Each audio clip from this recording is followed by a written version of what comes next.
E dando continuidade a essa discussão sobre possibilidades terapêuticas, as formas de tratamento, agora o Dr. Carlos, também cirurgião de cabeça e pescoço, vai nos dar a honra, Dr. Carlos Neves, de discutir um pouquinho esses avanços, inclusive tecnológicos, né? Muito obrigada. Boa tarde, gente. Difícil é falar depois de 2 aulas maravilhosas já, né? Meus mestres aqui, Bartolomeu, Dr. André, Dr. Aurora. Bom, vamos lá. Eu fiquei para falar sobre a parte avançada, os cânceres avançados, né, de cavidade oral. O objetivo desses treinamentos, dessas aulas, é não chegar a isso aqui, no final das contas, né? Certamente todo mundo conhece alguém, famoso ou não, que já teve câncer de cavidade oral, de alguma maneira. Então não é algo de terceiro mundo, não é algo extremamente raro, extremamente difícil, não. Todo mundo já conhece alguém que tem essa história. E é um câncer bem comum, tá? Assim, para nossa especialidade, seja da odonto, seja da cabeça e pescoço, 263 mil casos por ano, mundialmente. Esses dados são 2014, desculpa, eu não achei novos. A média de 127 mil mortes por ano, pelo fato de que a maioria dos cânceres, principalmente avançados, são sim em países de terceiro mundo, por conta de muito cigarro, muita bebida, enfim, são os 2 principais fatores de risco, alcoolismo, tabagismo, próteses mal adaptadas, entre outros. No homem, cerca de 2 até 4 vezes mais do que na mulher, mais frequentes. A incidência vai aumentando com a idade e a idade média do diagnóstico é de 62 anos. Publicado neste ano pela Sears, que é o banco de dados de câncer dos Estados Unidos, dos cânceres que cresceram a sua incidência desde 2011 a 2015, o câncer de cavidade oral e de faringe está tanto em homem quanto em mulher. Então, para falar de câncer avançado, vou primeiro definir o que é um câncer avançado, basicamente o que não é o que o Dr. André já falou, né, os cânceres que ele pegou foram cânceres mais precoces. Para falar sobre o câncer avançado, a gente tem que falar numa ação que o TNM fez esse ano de 2017, na sua última edição, que foi a Depth of Invasion, como o Dr. André Raposo já falou, que é a profundidade de invasão. A gente não pode confundir a profundidade de invasão com espessura do tumor, tá certo? Espessura do tumor é da sua borda mais externa para a sua borda mais interna, é o que você consegue palpar totalmente. Depth of Invasion, que é o que importa na sobrevida, que é o que importa no tratamento, é a espessura da membrana basal até o final do tumor. Então, esse aqui, da membrana basal até o final do tumor, seria o Depth of Invasion. E isso é o que importa no prognóstico. Por exemplo, se esse aqui for se a espessura tumoral for maior que o Depth of Invasion, significa que o tumor é vegetativo, simplesmente. Então, ele pode ser um T1, mas ser um tumor maior, justamente, porque ele é totalmente solto, pediculado, enfim. Então, tumor in situ, T1 e T2, o Dr. André Raposo já falou, a gente vai falar sobre o T3 e o T4, que são os tumores mais avançados.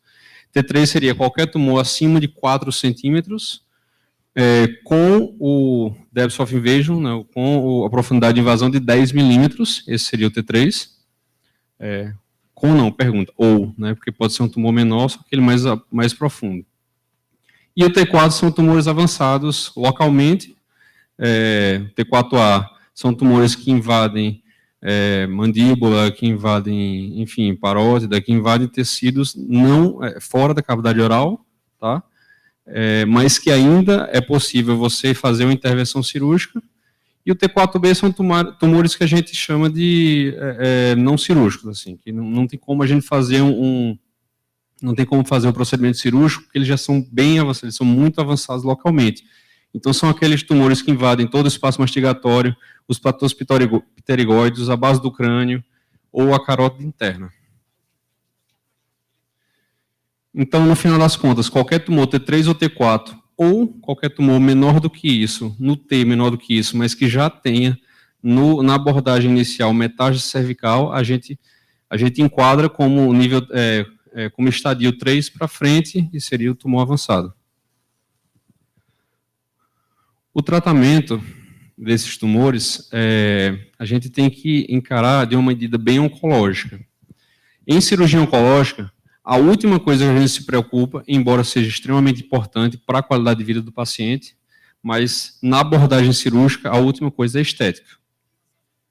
O funcional também é extremamente importante, mas o nosso objetivo principal é chegar num controle oncológico adequado.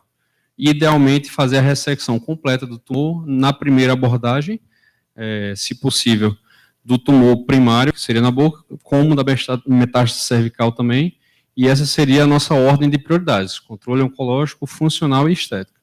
Não estou dizendo que a gente vai só pensar em olhar para um e fechar os olhos para o outro, não é isso, a gente tenta fazer o máximo de estética possível, com o máximo de funcionalidade possível, mas o principal é tirar a doença.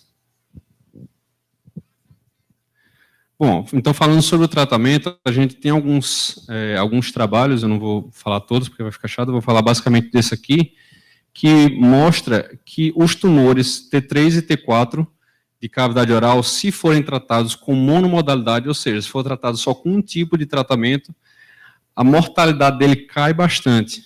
Então, com um tumor avançado, a gente não faz só radioterapia ou só cirurgia. Obviamente que tem casos que a saúde do paciente é impeditiva, que o sistema de saúde local, aí paciência, é melhor algum tratamento do que nada.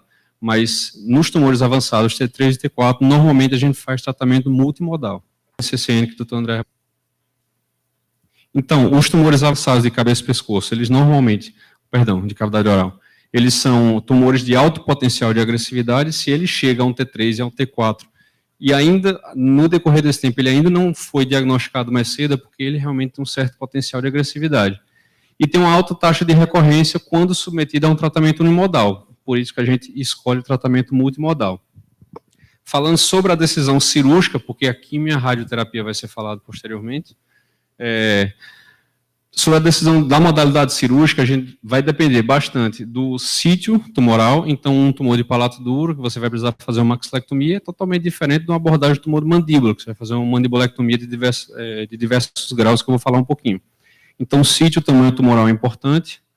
A profundidade de invasão, como a gente já falou, isso vai influenciar diretamente na classificação do estadiamento TNM, então também é importante. E no nosso caso de cavidade oral, você abordar um tumor de partes moles é completamente diferente do que você abordar um tumor de partes moles com invasão óssea. Então, um ponto crucial, quando a gente se depara com tumores de cavidade oral que sejam um pouco mais avançados, é fazer o estudo dos ossos, da mandíbula e da maxila. Então, aqui a gente tem a foto de alguns tumores, que esse tumor, por exemplo, ele é um SEC, eu acho que você estranhou, que ele falou espino celular, mas não?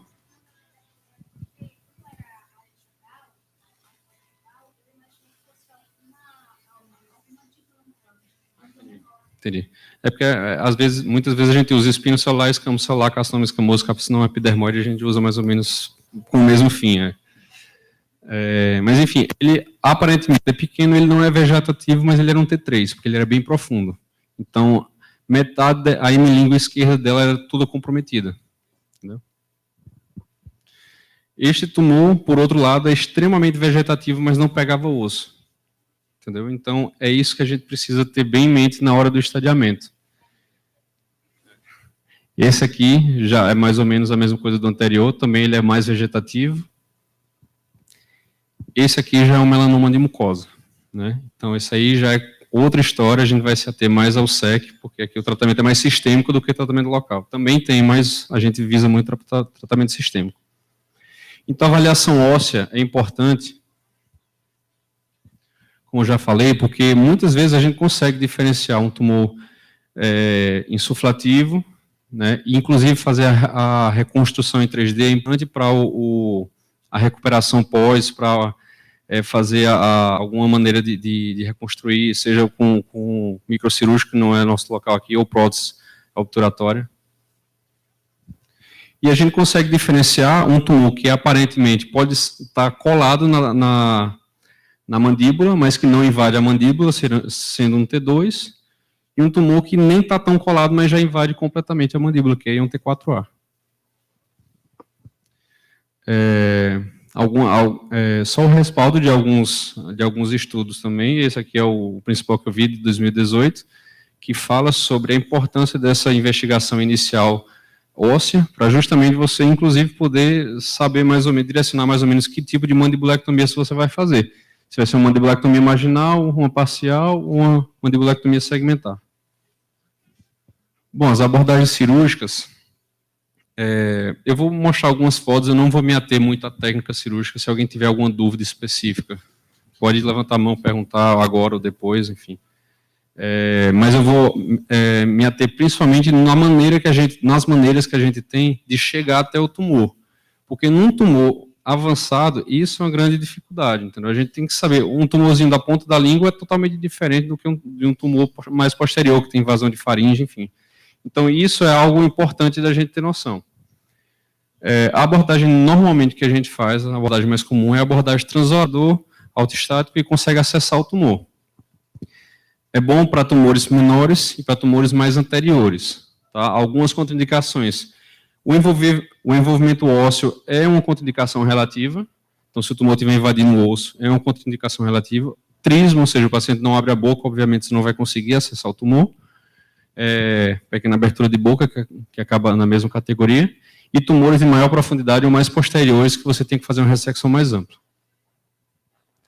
Nós temos o caso que o doutor André mostrou, que é o visor flap, ou seja, você levanta toda a pele, desde uma incisão cervical, e expõe toda a mandíbula, de baixo para cima, justamente, sem fender o lábio. Então, tem uma grande vantagem, que é você evita de fender o lábio nesse tipo de acesso.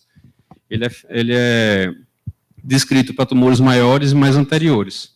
Algumas complicações é uma dormência, uma chance imensa de ter uma dormência permanente, inclusive da pele em região do mento, e um defeito de continência labial, que as nossas fonos elas conseguem ajudar muito a gente, entendeu?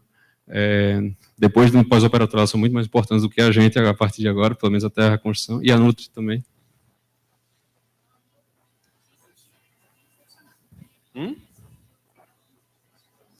Porque na hora que você faz o levantamento da pele, você tem que raspar a borda óssea, exatamente, então não tem como manter.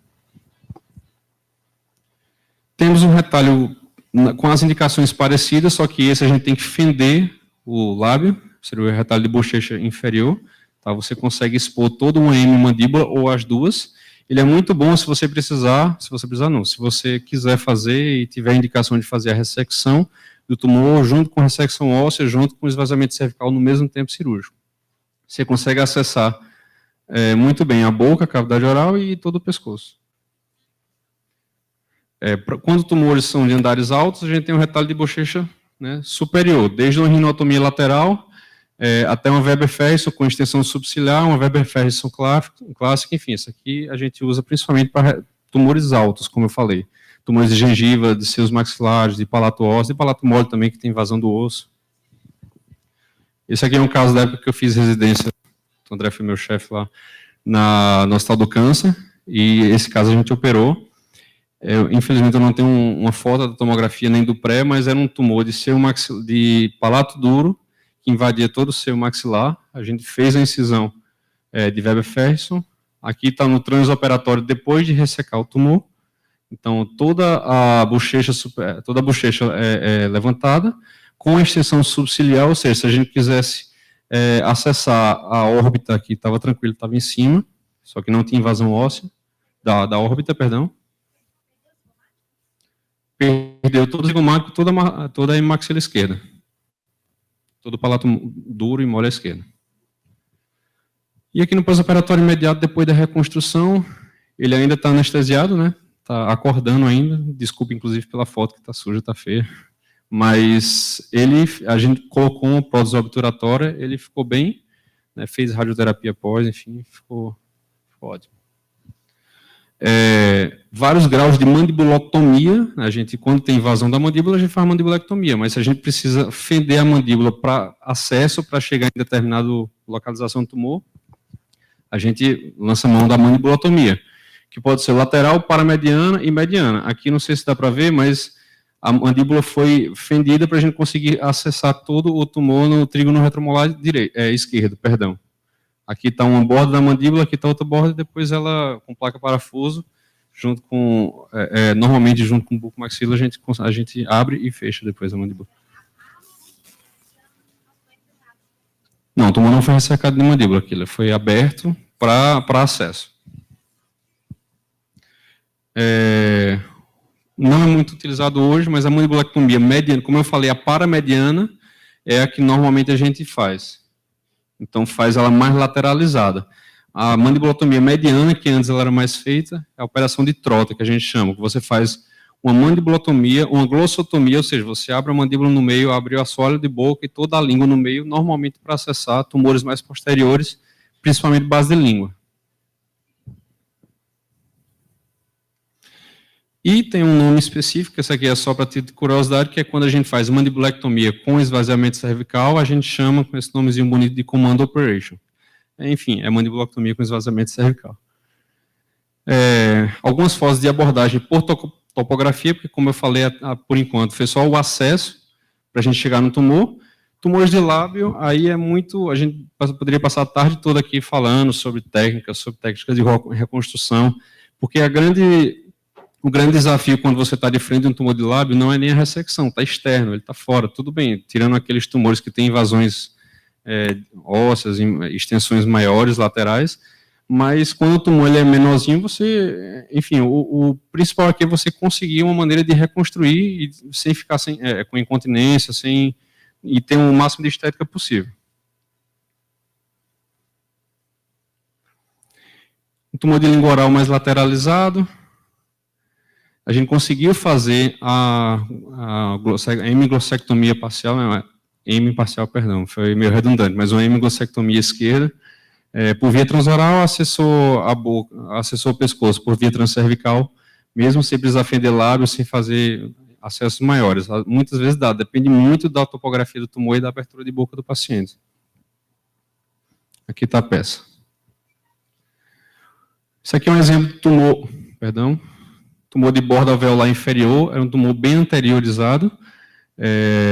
Esse aqui a gente teve que fazer aquela mandibulectomia de arco central, teve que fender o lábio, eu não tenho, infelizmente, fotos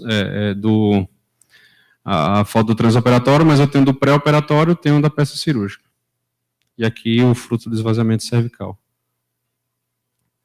E aqui um exemplo de tumor de palato duro, essa paciente era jovem, esse tumor foi de crescimento rápido, tinha tudo para ser um tumor benigno, porque tumor benigno de seus maxilares, de seus frontais, muitas vezes eles são mais localmente agressivos do que um próprio SEC, então, um ameloblastoma, alguma coisa assim. Essa aqui, a gente pensou que era um ameloblastoma, no final das contas foi um carcinoma ameloblástico, entendeu? Então, a gente fez a ressecção, por isso você não vê o tubo. A peça foi tirada em monobloco, toda com margens livres. A prótese obturatória já tinha sido feita previamente, foi aposicionado o transoperatório, e a paciente aqui no segundo dia PO e no 15º dia pós-operatório. Excelente, bem, já estava sem sonda, ela tinha tirado a traqueostomia, ótimo. Não tinha metástase, como a biópsia prévia não ficou muito, assim, não fechou para SEC, então quando a gente fala em esvaziamento cervical, sem ter uma metástase aparente, sem ter uma metástase diagnosticada no pré-operatório, a gente normalmente só esvazia se for SEC. No caso dela, a suspeita, inclusive pela biópsia pré-operatória, foi de ameloblastoma, entendeu? Aí no resultado final, com imunistoquímica e tudo, foi que veio o carcinoma ameloblástico. Bom, falar um pouquinho sobre o manejo do pescoço, eu acho que não é nem tanto a importância da aula, mas eu vou falar, porque nos tumores avançados, invariavelmente a gente vai mexer no pescoço. Se for SEC, se for carcinoma espinocelular, a gente vai ter que mexer no pescoço. Seja ele, o paciente já com metástases evidenciadas, seja o paciente N negativo, que a gente chama, que não tem metástase cervical no pré-operatório. Esse slide e esse trabalho já foi apresentado anteriormente, então não vou me ater a ele, mas quando você lê esse trabalho, você consegue ter um entendimento que mesmo que o paciente seja N negativo, mas a partir de determinado nível, que o Dr. André já falou, a gente tem que esvaziar de qualquer jeito. com muito ganho de sobrevida para o paciente. Então, cirurgias como essa, infelizmente, ainda tem que ser feitas de rotina na nossa especialidade, que você tem que fazer a ressecção de um tumor com glossectomia grande, com mandibulectomia grande, com esvaziamento cervical, grandes cirurgias com esvaziamento cervical.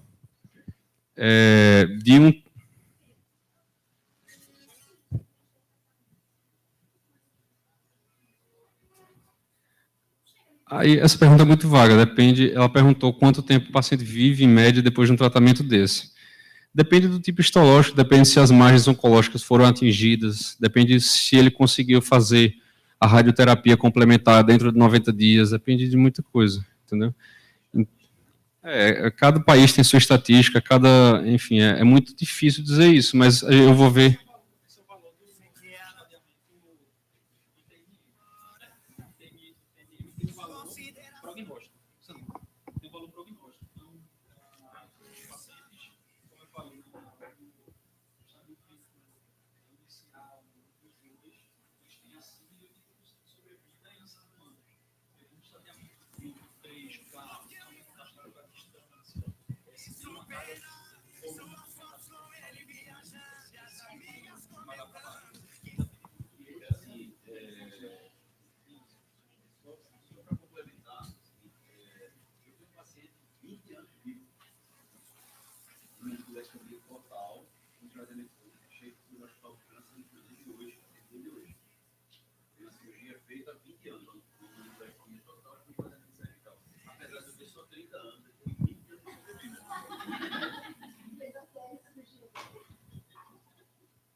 Uma abordagem cirúrgica, um tumor desse, mas muitas vezes o X da questão de sobrevida do paciente não é o tratamento cirúrgico, entendeu?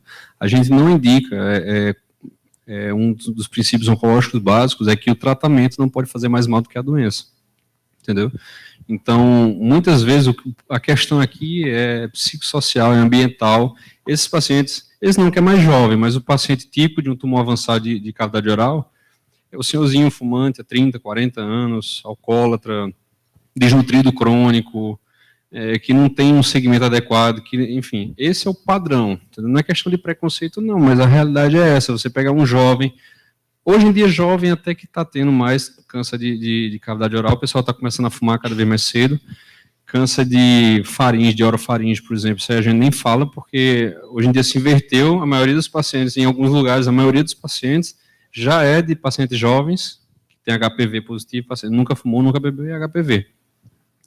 Mas, se um paciente desse fizer o tratamento em tempo adequado, fizer a rádio pós, tiver uma boa recuperação, claro que intercorrências podem acontecer, mas se tudo correr bem, parar de fumar, se nutrir melhor, enfim, isso vai melhorando cada vez mais a chance, exatamente. Então, de um tempo para cá, desde 2010 para cá, que uma nova abordagem transcervical, uma nova abordagem para esvaziamento cervical foi introduzida no Brasil. Esse tipo de cirurgia foi introduzido primeiramente no AC Camargo, lá em São Paulo, que é o acesso robótico dos linfonodos cervicais.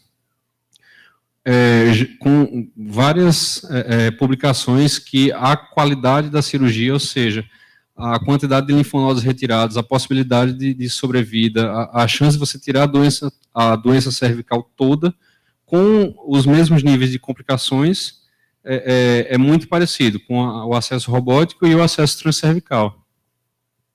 E aí você, em vez de ter uma cirurgia dessa, com um grande corte no pescoço, com um grande procedimento, você consegue fazer a mesma cirurgia com corte no couro cabeludo, como o doutor André falou, entendeu? Você faz a incisão retroauricular, levanta todo o acesso e coloca o robô. E faz a ressecção dos linfonodos. E o paciente... Isso aqui a gente não consegue, como eu falei, melhorar nos 3 pilares, a gente não consegue melhorar o controle oncológico. O controle oncológico é o mesmo. Agora aqui a gente consegue melhorar bastante funcionalidade e estética. Então a gente manteve um principal e melhorou os 2 outros pilares. Então está crescendo muito por conta disso. E aí, um esvaziamento cervical que anteriormente poderia ser assim, agora é assim, completamente imperceptível. Paciente bem, sem nenhuma fibrose, sem nenhum, enfim, e com a mesma chance de cura. Então, esvaziamento cervical retroauricular robótico, ele tem a mesma segurança, mesmas complicações, mesmos resultados oncológicos, e tem melhores resultados estéticos e melhor satisfação. Então, obviamente, isso é uma análise subjetiva. Está surgindo agora alguns estudos provando isso, porque a robótica começou de 2010 no mundo, para cabeça e pescoço, só começou a usar em 2010. No Brasil, vem a partir de 2013, então é muito recente. Então, a gente consegue o controle oncológico, consegue um aspecto funcional melhor e uma estética melhor. E a aplicabilidade, isso é reproduzível. Aonde tiver robô, obviamente, né? Tem que ter robô, claro. Aonde tiver robô, consegue ser feita essa cirurgia. Então, é uma excelente opção para casos bem selecionados. E falando um pouco sobre a sobrevida, eu já estou no finalzinho já, para não atrapalhar mais. De uma maneira geral, a estatística americana é que ela pegou aqui todas as localizações de tumores com todos os estadiamentos e fez uma média. De uma maneira geral, a média de sobrevida em 5 anos é de 54,7%. Isso está para melhorar muito. A maneira disso melhorar é a maneira da gente conseguir melhorar qualquer tratamento oncológico, que você pega o tumor, quanto mais no início. Isso não é um papel importante da odonto de vocês, é um papel fundamental, entendeu? A nossa especialidade já pega no caminho andado, entendeu? Vocês são a porta de entrada, então esse treinamento é extremamente importante para a gente conseguir subir esse nível lá para cima. Obviamente é impossível a gente chegar no 100%, a gente sabe que o acesso está longe de ser perfeito, mas a gente consegue melhorar bastante isso aqui. E, como o que você perguntou, o que importa no final das contas para melhorar aquilo ali, ou seja, o que importa no prognóstico do paciente o linfonodo cervical ainda é muito importante, e isso infelizmente não tem como ninguém controlar, então as doenças são muito inesperadas. A doutora Aurora falou do primário oculto, né, que você falou que às vezes o paciente já vem com metástase cervical e você não tem um tumor visível, às vezes não, às vezes o paciente tem um T4, já é um tumor bem avançado, não tem linfonodo, então é impossível a gente saber disso, mas a gente sabe que a partir do momento que o paciente tem metástase cervical, a sobrevida dele cai para próximo de 50% de cara, só por conta do linfonodo positivo. O extravasamento capsular do linfonodo também é importante. Isso aqui a gente não tem muito como agir também sobre isso, mas as margens de excisão, ou seja, a gente tem que atingir aquela margem ideal de 5 centímetros, ou 5 milímetros, perdão. 5 centímetros é a língua toda, né? Perdão, 5 milímetros. Isso aqui a gente tem como agir, e a invasão entra na precocidade do tratamento. Então, quanto mais precoce, menor, obviamente, a invasão, menor a mortalidade, maior a chance de cura do paciente. Obrigado.